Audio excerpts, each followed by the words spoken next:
오는 4월 10일 치러지는 제22대 국회의원 선거가 한 달여 앞으로 다가왔습니다. 총선 열기가 더욱 뜨거워지고 있는데요. 인터뷰 오늘 출마 선언한 후보자들과의 인터뷰 시간 마련했습니다. 먼저 유성구 을 더불어민주당 황정화 예비후보 스튜디오에 자리하셨습니다. 안녕하십니까? 네, 안녕하세요. 네.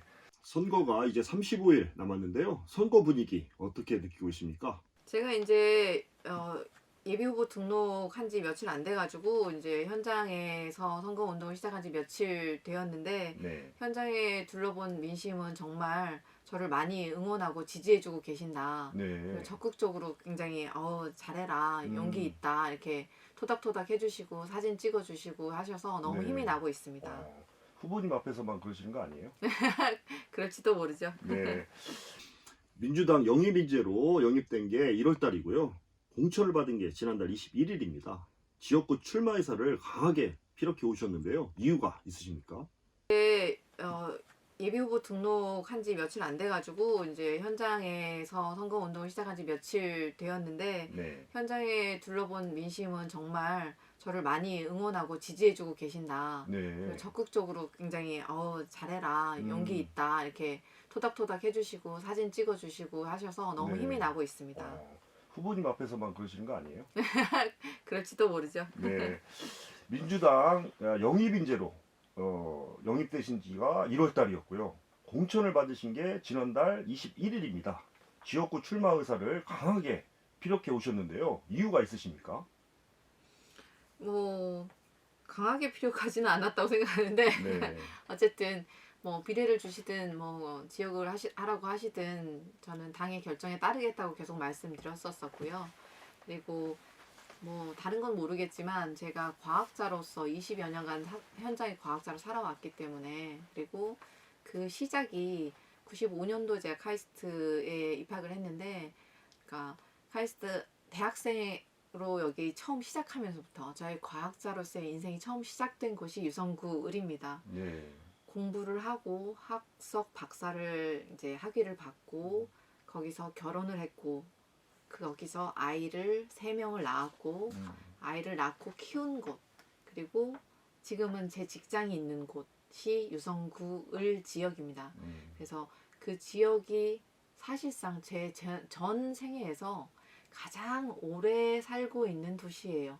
저는 대전이 우리 유성이 전국에서 제일 살기 좋다고 생각하는 사람입니다. 네. 어느 다른 도시를 가더라도 여기 다시 돌아오면 너무 마음이 푸근하고 좋아요. 네. 예, 다른 데 너무 복잡한 것도 싫고 어쨌든 저는 유성구이 제 2의 고향이기 때문에 제 고향에서 일을 시작하고 싶습니다. 네. 그리고 아무래도 제가 과학자이면서 동시에 세 아이의 엄마이기 때문에 그리고 유성구 을 지역에 있는 각 동들에서 여러 번 이제 이 동도 살아보고 저 동도 살아보고 아이를 키우면서 살아왔기 때문에 각 동별 어떤 문제들이 있는지 그리고 어떻게 되었으면 좋겠는지 하는 나름의 생각들도 있고 그리고 지역 주민들도 저한테 그런 얘기 굉장히 많이 해주고 계시고 그리고 친한 데 동네 엄마들, 뭐 학부모들도 많이 계시고 해서 저는 일단은 처음에 출마는 과학자 정체성을 가지고 제가 영입 제의를 받은 거였고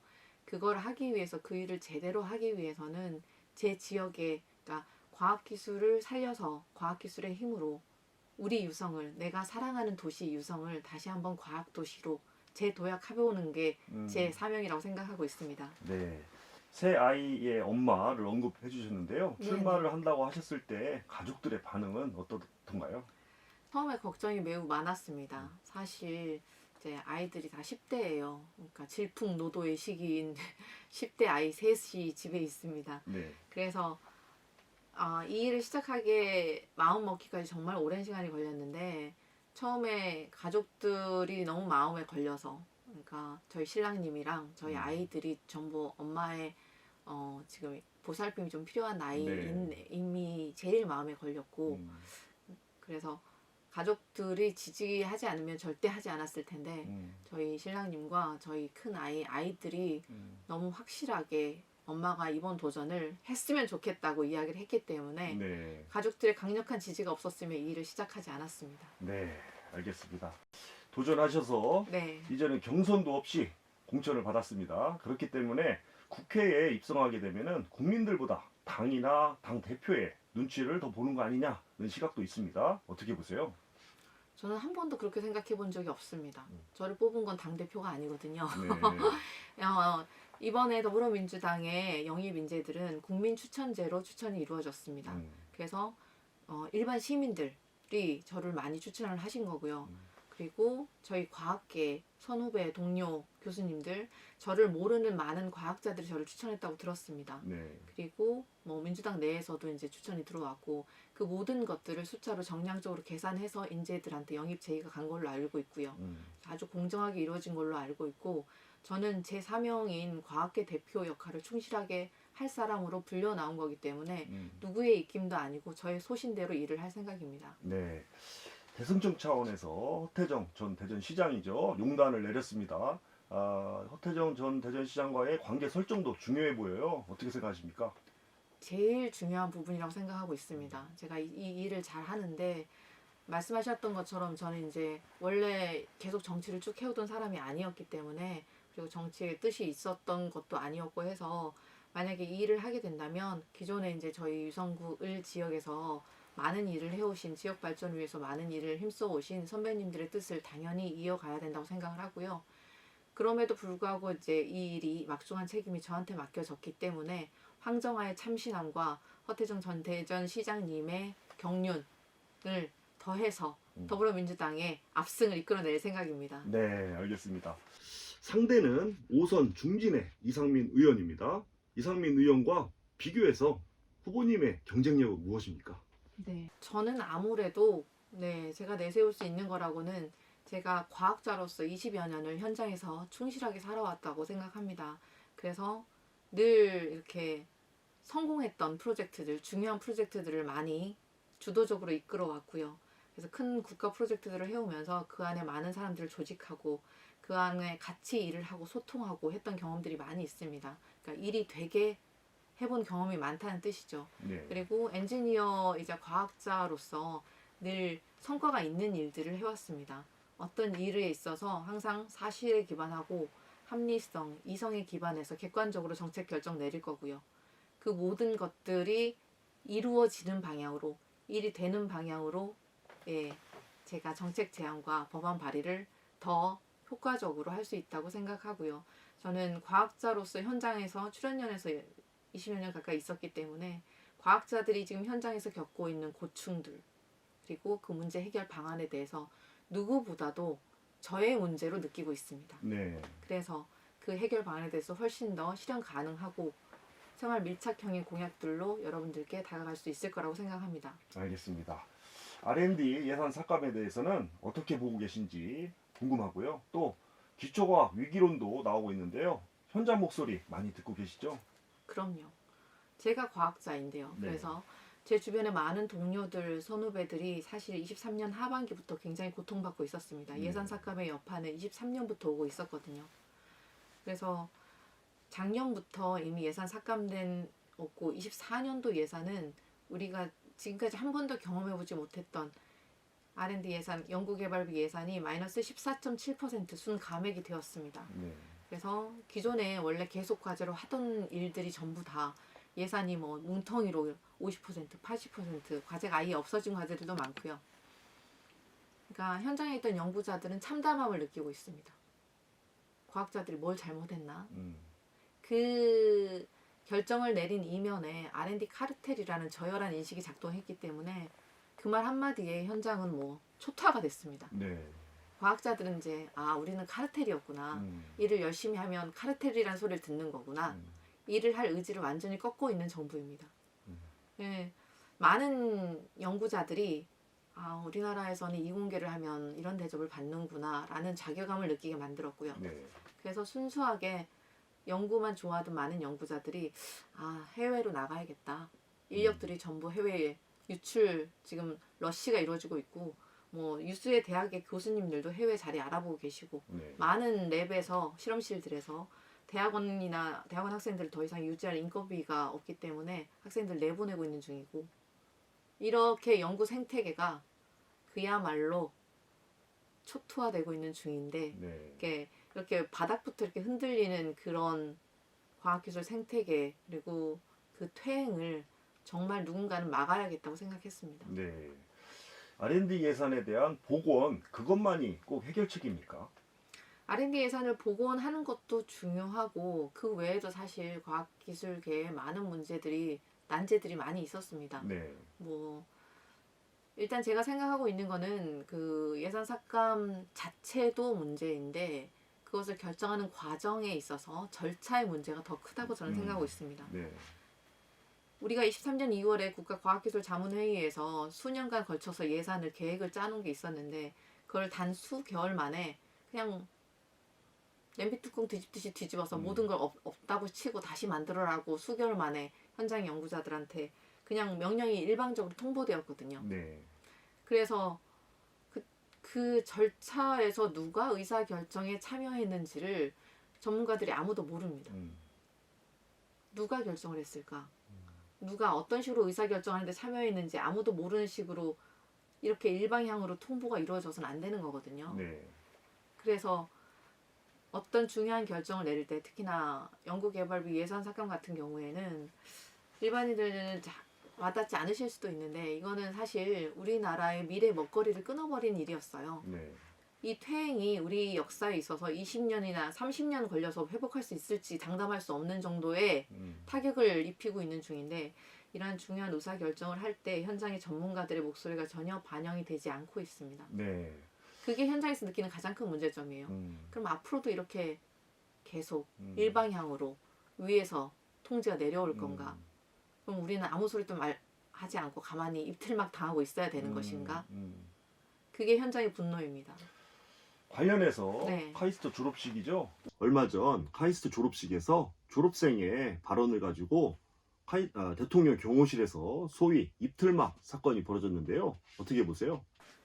그냥 카이스트 졸업생으로서 정말 참담함을 금할 수가 없습니다. 카이스트 이공계 인재들이 앉아있고 그날은 졸업식이었습니다. 졸업식의 주인공은 당연히 학생과 학부모여야 하는데 그 VIP가 온다는 것 때문에 이제 대통령께서 오신다고 많은 학부모들이 새벽부터 대기 번호를 받고 밖에서 기다렸다고 합니다. 못 들어가고 네. 큰 스크린으로 밖에서 보라 그러고 왜냐하면 경호 문제와 보안 문제가 있으니까 1층에 많은 자리를 비워놓아야 된다고 해서 네. 그 굉장히 그래서 엄중하고 굉장히 경직된 분위기에서 졸업식이 이게 축하 자리가 아니라 네. 그런 자리에서 이루어진 거고 그리고 일어나서 그 학생이 외쳤던 그 외마디도 R&D 예산 삭감 예산을 복원해달라는 그 한 문장을 끝맺지도 못하고 그냥 이틀막 당하고 끌려 나갔거든요. 네. 이거는 그 학생 개인에 대한 명백한 인권 침해고 대통령 경호처의 과잉 경호라고 생각하고 있습니다. 반드시 대통령실 사과 있어야 된다고 생각합니다. 네, 알겠습니다. 다른 과제를 한번 넘어가 보죠. 네, 후보님이 가장 관심 가지고 계시는 국가 현안 또 그거에 대한 구체적인 해결 방안 말씀해 주세요. 네. 일단은 과학기술계 쪽에서 방금 말씀드렸던 문제, R&D 예산 삭감, 보건 문제, 그 다음에 제가 생각하고 있던 1호 공약도 아마도 아직 정확하게 확실하게 정해지진 않았지만 고려하고 있는 것은 R&D 예산을 완전히 확정적으로 5% 정도로 이제 계속 유지하게 하는 법안을 좀 고민하고 있는 중이고요. 네. 그리고 그 외에도 이제 정부 출연 연구소들이 최근에 공공기관 운영에 관한 법률 공문법에서 해제되면서 공공기관에서 그 족쇄가 해제되었거든요. 네. 그래서 그 이후에 거버넌스 문제도 있고 그리고 출연연구원들의 임금 피크제 환원 문제도 있고 그러니까 다양한 지금 현안들이 남아있는 상황입니다. 오랜 수건들이 그리고 기초 연구 쪽에서는 또 학생 인건비 풀린 제도도 있고요. 그러니까 고려해야 될 많은 요소들이 지금 남아 있어서 네. 예, 어느 것 하나를 대표다라고 말할 때 대표 공약을 각자 과학 쪽에서 과학기술계 공약과 그다음에 지역 현안 쪽에서 동별 현안 지금 저희가 지금 캠프에서 열심히 정책을 보고 있는 중인데요. 네. 대표 공약을 무엇으로 할지는 조금 더 고민을 해보고 네 지금은 다양한 각계각층의 목소리를 청취하고 있는 중입니다. 네. 유성 얘기로 좀 넘어가 볼게요. 네네. 유성 지역에는 시급히 해결해야 될 문제는 무엇입니까? 정말 많은 문제들이 있습니다. 제가 이제 예비후보 등록하자마자 이제 대전 택시 노동 운동조합이나 뭐 아니면 새마을금고 뭐 여성봉사회 아니면 유성구 노인복지관 뭐 장애인 복지관, 청소년 수련관 등등을 두루 이제 인사드리면서 지금까지 정말 이것 좀 해줬으면 좋겠다라는 각계각층의 그리고 각 직능별, 직종군별로 다양한 문제들을 듣고 있습니다. 네. 그 중에 이제 현안을 가장 그러니까 최우선으로 뭘 꼽기가 지금 굉장히 어려운 상황이긴 한데 그 문제들도 나름대로 정리를 해서 네, 따로 발표를 할 예정입니다. 네. 지역에 혹시 이렇게 다니시다 보면은 네. 정치에 대한 무관심이나 뭐 혐오적인 시각 이런 것들 느끼시진 않습니까? 뭐 제가 일단 느끼지는 못했는데 저한테는 되게 친절하시기 때문에 네네네. 그런데 뭐 일반적으로 저희 지역 시민들 말고 일반적으로 이제 온라인상에서 볼 때는 그런 환멸 그리고 양극화 너무 적대적으로 극단에 몰려 있는 그런 반응들이 많으시잖아요. 네. 그게 이제 정치인에 대한 신뢰가 없어져서라고 저는 생각하고 있습니다. 정치인들이 한번 말을 뱉고 지키지 않고 공약을 막 늘어놓고 지키지 않고 그러니 정치에 대한 환멸 누가 돼도 마찬가지지 뭐 이렇게 생각하시는 시민들의 민심이 있다는 것을 알고 있고요. 네. 네, 저는 평생 과학자로 살아왔기 때문에 신의를 지키는 정치인이 될 생각입니다. 네. 한번 뱉은 말은 지켜야 된다고 생각하거든요. 그래서 이제 공약을 만들 때도 굉장히 신중하게 고를 생각입니다. 네. 국회에 입성하시면 어떤 상임위에서 역할을 하고 싶으십니까? 아무래도 제가 이제 과학자로서 쭉 살아왔기 때문에 네, 아마도 과학기술정보통신 네, 과방위가 될 거라고 생각을 하고 있고요. 네. 그리고 이번 정부 들어서 예산 문제가 여기저기 굉장히 크게 불거져 나왔잖아요. 과학기술 예산뿐만이 아니라 뭐 복지나 다른 안보나 뭐 국방이나 다 문제이기 때문에 제 생각에는 일을 잘하려면 한정된 자원을 가지고 어떻게 분배하느냐가 가장 중요한 문제입니다. 네. 그러니까 어디가 앓는 소리를 한다고 해서 거기를 굉장히 많이 주면 다른 데서 또 서운하고 억울하고 분한 일이 꼭 생길 거거든요. 네. 그거를 소통하고 그다음에 적절하게 효율적으로 분배하는 문제가 사실상 정치의 가장 중요한 부분이라고 생각을 하고 있어요. 네. 그래서 아마 과방위 아니면 예결위를 생각하고 있습니다. 알겠습니다. 끝으로 총선에 임하는 각오 유성 구민들에게 한 말씀 부탁드립니다. 네, 안녕하십니까. 저는 더불어민주당 유성구 을 국회의원 예비후보 황정아입니다. 여러분들, 제가 이제 과학자로서, 그다음에 새 아이의 엄마로서, 그러니까 현장에서 굉장히 열심히 살아왔고, 이제는 유성구 을 저희 주민들의 삶을 지금보다 훨씬 더 윤택해지고 더 행복한 도시 유성을 만들기 위해서 제가 현장에서 뛰어보겠습니다. 저는 과학자로서 성공했던 경험이 많은 사람입니다. 그 성공 경험을 바탕으로 유성구 을이 다시 한번 과학도시로 재도약하는데 제가 기여해 볼 수 있게 기회를 주시면 좋겠습니다. 감사합니다. 알겠습니다. 오늘 말씀 여기까지 듣겠습니다. 감사합니다. 감사합니다. 네. 지금까지 유성구 을 더불어민주당 황정아 예비후보였습니다.